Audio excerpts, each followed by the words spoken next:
A noite passada não foi apenas mais um capítulo na longa e sangrenta história do Oriente Médio.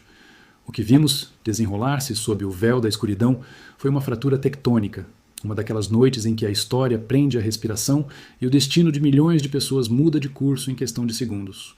O céu noturno sobre Jerusalém, uma cidade ancestral que já testemunhou o erguer e o cair de inúmeros impérios, não foi iluminado pela luz serena das estrelas ou pela lua calma, mas pelo rastro incandescente, furioso e aterrorizante de uma destruição que muitos acreditavam ser absolutamente impossível. A chuva de mísseis iranianos cortou a atmosfera com um zumbido gutural que fazia o chão tremer antes mesmo de o impacto acontecer. E quando o impacto veio, o estrondo ensurdecedor rasgou a ilusão de segurança que envolvia o Estado de Israel. Sinceramente, até eu mal posso acreditar nisso. Eu sei o que você está pensando. Nós já ouvimos falar de sirenes tocando, de interceptações no ar, daquele espetáculo de fogos de artifício macabro onde o domo de ferro faz o seu balé mortal no céu. Mas desta vez, o roteiro foi rasgado. As explosões em Jerusalém e no centro de Israel não foram pequenos avisos. Elas foram golpes diretos, esmagadores, e de uma brutalidade tão visceral que até mesmo os políticos mais blindados, aqueles que sempre mantêm a pose de invencibilidade diante das câmeras, estão quebrando o silêncio e revelando o pânico que corrói os corredores do poder. O comando da Frente Interna de Israel emitiu avisos desesperados, confirmando ataques diretos vindos do coração do Irã. Nossos colegas e repórteres que estão no terreno, respirando a poeira das explosões e sentindo o cheiro de cordite misturado ao medo cru das ruas, relatam um cenário de caos incontrolável. E o mais chocante não são apenas as crateras fumegantes no solo sagrado de Jerusalém, mas a admissão pública de uma derrota tática que jamais esperaríamos ouvir. Benny Gantz veio a público. Ele não é um parlamentar menor, não é um novato que falou demais em um momento de desespero. Estamos falando do ministro da Defesa de Israel em 2022, do ex-vice-primeiro-ministro, um arquiteto da máquina militar. E o que ele disse na televisão ao vivo é de causar arrepios na espinha de qualquer estrategista global. Com o rosto tenso, Gantz admitiu abertamente que, embora Israel possa estar marcando pontos estratégicos em Teherã, eles estão simultaneamente perdendo Jerusalém. Pense no peso cósmico e histórico dessa frase. É a primeira vez que uma figura dessa magnitude, encarregada de projetar força e superioridade, confessa diante de sua nação e do mundo que Israel está, literalmente, sendo reduzido a escombros e cinzas pelos impactos iranianos. Para entender a gravidade do que está caindo dos céus, basta olhar para as imagens dos destroços que começaram a circular. Não são pequenos foguetes de fabricação caseira. São ogivas colossais, monstros de metal retorcido do tamanho de veículos pesados, cuja simples presença no solo demonstra um poder de devastação capaz de varrer bairros inteiros do mapa. O escudo foi perfurado. A invulnerabilidade foi exposta como um mito. E isso nos leva diretamente ao abismo da nossa própria compreensão sobre como o mundo funciona. O que acontece com a psique de uma nação e com a estabilidade de todo o globo quando a armadura que todos acreditavam ser impenetrável se estilhaça e se transforma em pó diante dos nossos próprios olhos? É fascinante e ao mesmo tempo aterrorizante observar como o poder humano é construído sobre a frágil fundação da percepção. Nós, como sociedade, somos condicionados a acreditar nas muralhas que nossos líderes constroem. Acreditamos nos sistemas de defesa, nas alianças inquebráveis, na ideia reconfortante de que a tecnologia e a força bruta podem nos isolar das consequências de nossas próprias ações políticas. Mas a verdade nua e crua é que a arrogância do poder sempre cria um ponto cego fatal. Quando uma liderança se convence de que é intocável, ela para de ouvir as rachaduras que se formam na base de sua própria estrutura. A verdadeira força não reside em erguer escudos de metal mais espessos ou em possuir mísseis mais rápidos, mas na sabedoria de não provocar tempestades que você não tem capacidade de suportar. O que estamos testemunhando agora é o colapso psicológico de um mito moderno. E a lição para todos nós, em nossas próprias vidas e em nosso papel como cidadãos vigilantes, é nunca depositar uma fé cega nas promessas de segurança absoluta feitas por aqueles cujo único interesse é manter o próprio poder. A invencibilidade é sempre, sem exceção, uma ilusão temporária. E enquanto a poeira dos mísseis ainda se assenta sobre as pedras de Jerusalém, o chão começa a ferver não apenas pelos explosivos, mas pela fúria de um povo que foi levado ao seu limite. A ironia do que está acontecendo nas ruas de Israel neste exato momento é algo que nenhum roteirista de Hollywood teria a ousadia de escrever. A população israelense, exausta, traumatizada e sangrando sob o peso desse conflito interminável, começou a se levantar contra o próprio governo. Nós estamos vendo imagens que desafiam toda a narrativa oficial. judeus ultra-ortodoxos, que historicamente evitam o engajamento político secular direto, estão marchando nas ruas, bloqueando vias, enfrentando as forças de segurança e exigindo um fim para a máquina de guerra que está devorando seus filhos e o seu futuro. Israel iniciou esta campanha militar com uma retórica agressiva, com a promessa velada e às vezes explícita de provocar uma mudança de regime no Irã. O objetivo era desestabilizar os ayatolás, inflamar a população iraniana contra seus líderes. Mas o destino, com seu senso de humor implacável e sombrio, virou o espelho. Ao invés de assistirmos ao colapso do governo iraniano, estamos testemunhando as sementes de uma revolução doméstica dentro do próprio Estado de Israel. O governo de Netanyahu, na tentativa de projetar força para o exterior, fraturou o núcleo de sua própria sociedade. As pessoas não suportam mais serem peças descartáveis no xadrez geopolítico de políticos que dormem em bunkers fortificados enquanto a população comum acorda com o som de sirenes e tetos desabando. A exaustão emocional do povo alcançou um ponto de ignição. Protestos em massa, gritos de indignação, o cheiro de pneus queimados misturado ao gás lacrimogênio. A mudança de regime pode estar se formando sim, mas talvez não em Teherã, e sim em Tel Aviv e Jerusalém. E no meio de todo esse caos interno, onde as próprias fundações do país estão tremendo sob a fúria popular, uma pergunta inescapável ecoa pelas ruas manchadas de tensão. Será que o verdadeiro colapso de uma nação começa nas fronteiras sob ataque inimigo? Ou ele nasce no escuro de suas próprias entranhas quando a confiança sagrada entre o povo e seus governantes é finalmente e irrevogavelmente quebrada? O que vemos se desenrolar aqui é a demonstração perfeita do efeito bumerangue da manipulação política. Existe uma tática antiga, tão velha quanto os primeiros reis da humanidade. Quando você está perdendo o controle dentro da sua própria casa, cria um monstro terrível do lado de fora. A guerra sempre foi a ferramenta favorita dos líderes desesperados para unificar um povo fraturado sob a bandeira do patriotismo e do medo. Mas há um limite perigoso para essa estratégia.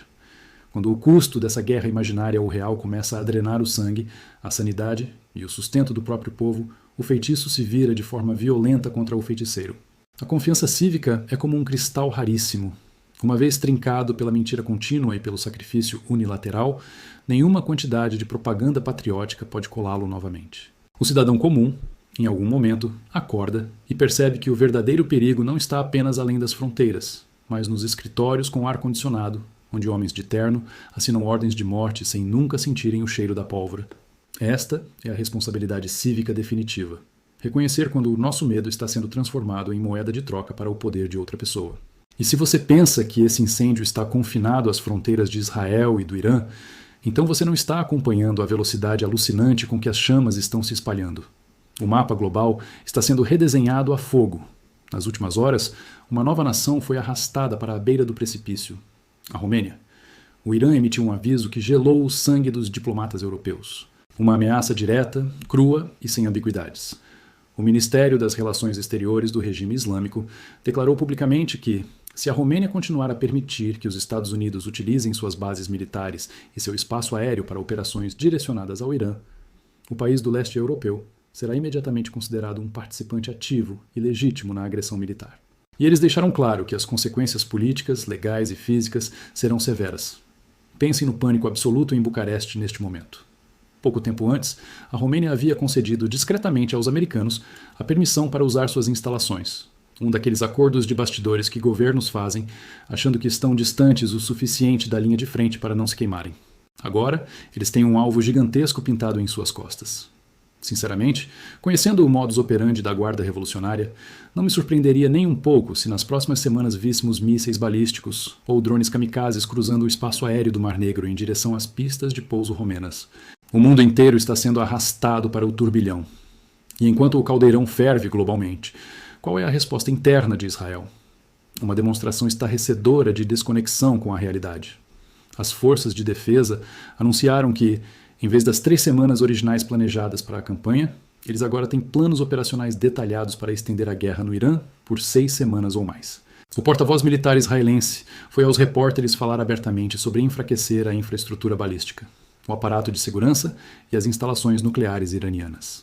Eu ouço isso e sinto uma mistura de incredulidade e horror. Como?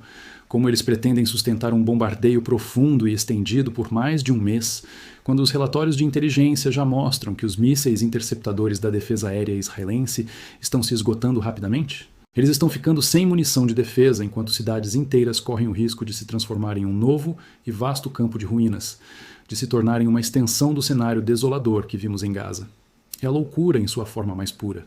Ignoram o clamor das ruas, ignoram as perdas de território e estendem uma guerra que já está perdendo. Dinheiro, orgulho e manutenção do poder tornaram-se mais importantes que a sobrevivência do próprio povo. E diante desse teatro do absurdo, onde líderes continuam jogando as fichas de um país que já está falindo militarmente, somos obrigados a encarar o lado mais sombrio da mente humana. O que exatamente leva homens sentados no topo do mundo a pisar no acelerador e mergulhar de cabeça no abismo, arrastando milhões com eles, mesmo quando a falha é matematicamente iminente? O que estamos assistindo nas salas de guerra e nos palácios do governo é a anatomia letal do ego e a falácia do custo irrecuperável. Na psicologia humana, existe uma falha devastadora. Quanto mais investimos tempo, dinheiro, reputação ou vidas em um erro, mais desesperadamente nos recusamos a admitir que estávamos errados. Para um líder político cujo poder é sustentado pela imagem de infalibilidade, recuar ou admitir a derrota é percebido como uma morte pior que a morte física de seus soldados. Então, eles dobram a aposta. Eles prolongam a agonia, expandem o cronograma, criam novos objetivos impossíveis para justificar o sangue já derramado. Eles se tornam prisioneiros do próprio orgulho. A tragédia da liderança corrupta não é apenas o roubo de recursos, mas o roubo do futuro. Eles sacrificarão a última gota de sangue do último cidadão antes de engolirem o próprio orgulho. Observar isso não deve apenas nos indignar, deve nos ensinar uma lição profunda sobre a natureza da teimosia e do ego em nossas próprias vidas. Quando deixamos o orgulho ditar nossas ações contra todas as evidências da realidade, a destruição não é apenas uma possibilidade, é uma garantia. O líder sábio é aquele que sabe a hora de parar. Mas a sabedoria há muito tempo abandonou os corredores de poder do Oriente Médio. E enquanto a guerra ameaça destruir cidades, há outro campo de batalha onde as mentiras viajam à velocidade da luz: a mídia. Precisamos desviar nosso olhar para as águas escuras, estreitas e voláteis do Estreito de Hormuz, onde novidades extremamente explosivas vieram à tona. A notícia de que a Índia decidiu enviar seus próprios navios de guerra para escoltar seus petroleiros de gás natural liquefeito soou como uma vitória retumbante em certos círculos. Os navios da estatal indiana cruzaram com segurança o estreito bloqueado pelas forças iranianas. Até aí, os fatos. Mas a forma como isso foi reportado é um caso de estudo sobre como a mídia subestima a inteligência do público e manipula a realidade para fomentar um clima de guerra constante. O jornal alemão Bild, em um exemplo grotesco de irresponsabilidade jornalística e ignorância deliberada, publicou manchetes em tom de celebração, essencialmente gritando: "A Índia mostra como se faz." O artigo pintava a cena como se os corajosos navios indianos tivessem dobrado os ayatolás pelo medo, sugerindo que tudo o que o resto do mundo precisa fazer é imitar a Índia, enviar alguns contra-torpedeiros, e o Irã recuará como um cão assustado. Sinceramente, ler algo assim me causa repulsa pela absoluta falta de caráter analítico. O Bild, convenientemente, omitiu um detalhe colossal e inegável da geopolítica moderna. A Índia e o Irã são aliados de peso dentro dos BRICS. Eles não são inimigos entrando em choque, são parceiros comerciais e estratégicos, sentados à mesma mesa. O próprio ministro das Relações Exteriores do Irã havia declarado na televisão que nações amigas têm passagem livre pelo Estreito de Hormuz e que o bloqueio existe exclusivamente para os inimigos ocidentais e seus aliados. O Irã não atacou os navios indianos porque não quis, não porque estava aterrorizado pelos navios de escolta. O que a mídia ocidental fez ao distorcer essa narrativa não foi apenas espalhar uma mentira conveniente. Foi um ato de incitação à guerra.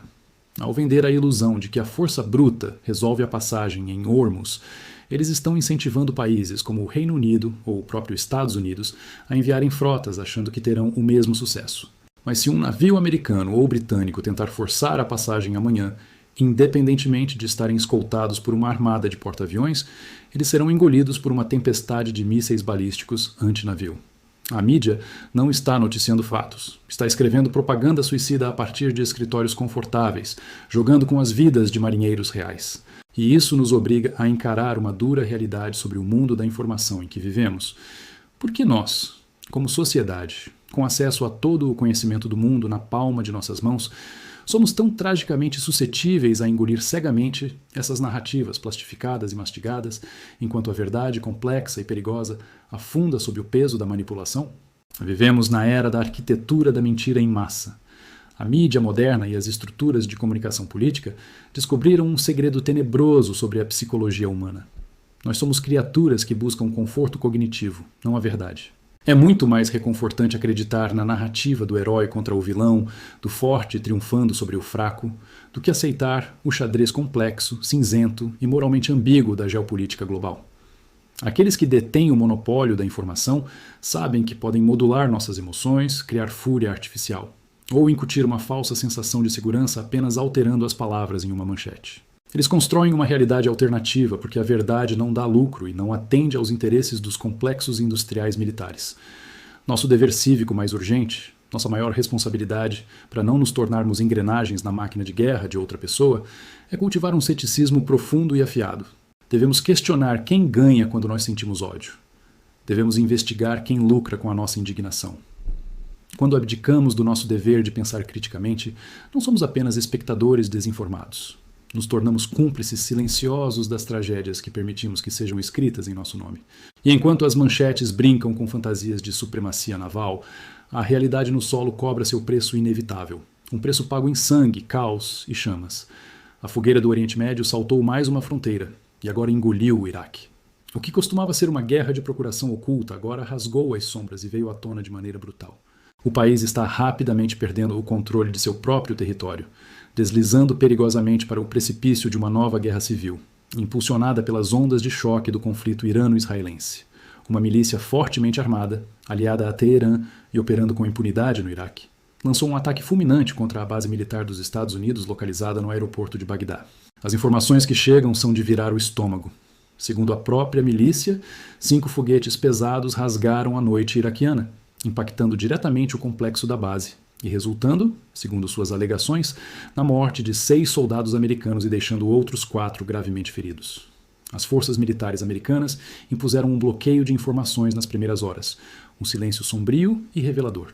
Mas o governo iraquiano confirmou o caos. Engenheiros, forças de segurança, trabalhadores do aeroporto feridos, infraestrutura destruída. O quadro é claro como um cristal e escuro como a meia-noite. A estabilidade no Oriente Médio não está apenas desmoronando, ela já não existe. É um espelho quebrado e estilhaçado, e as implicações políticas disso para Washington são imensuráveis. Se esses números de fatalidades americanas se confirmarem e começarem a chegar aos noticiários regulares nos Estados Unidos, a situação política em casa vai explodir. A fúria da população americana contra as guerras eternas, contra o envio de seus jovens para morrerem em bases esquecidas no meio do deserto defendendo interesses corporativos e burocráticos, vai atingir níveis febres. A pressão para uma retirada drástica ou uma retaliação catastrófica colocará o planeta em um estado de alerta máximo. A cada segundo, o barril de pólvora ganha mais pavios. Mas, de tudo o que aconteceu nessas últimas 24 horas de loucura geopolítica, de mísseis caindo em Jerusalém a soldados sangrando em Bagdá, há uma revelação final. Uma notícia que passou quase despercebida no meio do rugido das bombas, mas que carrega um peso tão esmagador, uma ironia tão profundamente doentia e sombria, que deveria fazer o mundo inteiro parar, abaixar as armas e refletir sobre a loucura de nossa espécie. A Bloomberg acaba de publicar um relatório detalhado, afirmando que a contaminação ambiental, a liberação de toxinas, metais pesados e fumaça química, gerada pelo bombardeio contínuo nas instalações industriais e de infraestrutura neste conflito do Irã, não vai se dissipar na próxima semana ou no próximo ano. Essa poluição monstruosa vai se espalhar por imensas regiões do globo e vai perdurar por décadas. Cidades inteiras inalarão a cinza tóxica de uma guerra inútil. E aqui está a hipocrisia colossal, a facada no peito de qualquer cidadão racional. Por anos, nós, como população comum, temos sido bombardeados por nossos próprios governos com a narrativa da culpa climática. Nós pagamos impostos absurdos sobre o carbono. Fomos ensinados a separar nosso lixo em lixeiras coloridas. Aceitamos pagar mais caro por energia verde e sacrificar nossa conveniência financeira para salvar o planeta. Na Alemanha, na Europa, pelo mundo todo, cobra-se uma taxa de CO2 de trabalhadores comuns. E para quê? Para que as elites governamentais peguem esses mesmos fundos e subsidiem máquinas de morte, produzam ogivas balísticas de toneladas, estoquem querosene de aviação militar e patrocinem guerras que em um único fim de semana vomitam mais veneno, destruição atmosférica e carbono negro no meio ambiente, do que todos os cidadãos de um país inteiro conseguiriam emitir em uma vida inteira de consumo irresponsável. Eu pergunto para um amigo: como podemos aceitar ser multados por nossa pegada de carbono enquanto a mesma mão do Estado autoriza bombardeios que incineram a própria terra? É um teatro macabro, onde o cidadão paga a conta de luz verde enquanto o governo financia o apocalipse negro. E isso não é apenas uma anomalia política. É o sintoma terminal de um sistema que perdeu todo o contato com a decência moral. Enquanto a máquina da indústria armamentista continuar girando os lucros da morte, nenhuma quantidade de reciclagem vai salvar os rios poluídos pela pólvora. O silêncio estrondoso dos políticos ecologistas diante dos crimes ambientais de guerra revela que o sistema não se importa com a Terra. Ele se importa apenas com o controle. E no fim de tudo, quando as chamas eventualmente diminuírem e a poeira tóxica assentar sobre as ruínas do que outrora chamamos de civilização, não sobrarão vencedores, apenas sobreviventes de um longo e exaustivo inverno criado por nós mesmos. A história que estamos escrevendo hoje, com sangue em Jerusalém, pânico na Romênia, manobras em Hormuz e morte no Iraque, não é um acidente do destino. É o reflexo mais perturbador da natureza humana. Nós somos a espécie que alcançou as estrelas, mas que ainda não aprendeu a domar a besta primordial do ódio e da ganância que vive dentro de nós. Os governos, a mídia e os exércitos são apenas espelhos amplificados das nossas próprias falhas coletivas, da nossa recusa em olhar para o outro e ver algo além de uma ameaça. A verdadeira tragédia deste momento político não é apenas a falha da diplomacia, mas o abandono de nossa própria humanidade em favor do poder frio. Ao observar as cidades queimarem e os políticos mentirem, talvez a única luz que nos resta seja a clareza amarga da verdade. Não haverá salvadores descendo dos céus. A responsabilidade por despertar desse transe letal e enxergar além das sombras projetadas pelas elites é, e sempre será, exclusivamente nossa.